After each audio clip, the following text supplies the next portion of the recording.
This is Gary Faulkner, SBA TV's MMA expert. This weekend, 30th of July, Chicago, Illinois. It is Strikeforce / M1 Global Time. It's not UFC. Gary, tell the fans a little bit about it. Well, as I said before, UFC acquired Strikeforce just a couple of months ago. Up until then, they were North America's second largest MMA organisation.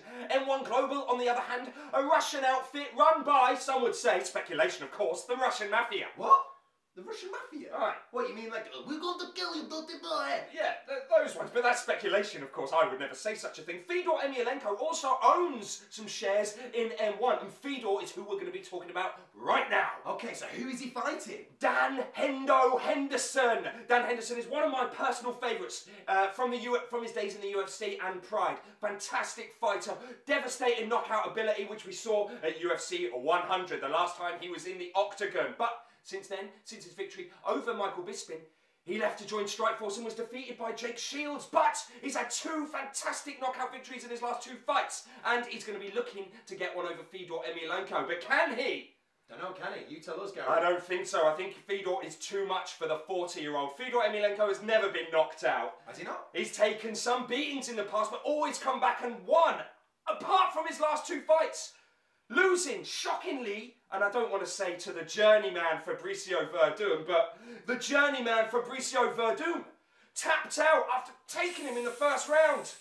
Tappage. Exactly. Fabricio caught his arm and made him tap. He was then up against Antonio Bigfoot Silva, and this was going to be his comeback fight, and he was going to set the record straight.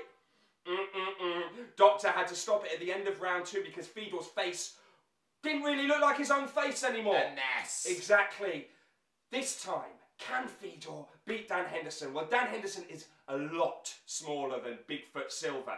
And Fedor is bigger, I'd say, than Dan Henderson. Fedor is going down in weight. Dan is coming up.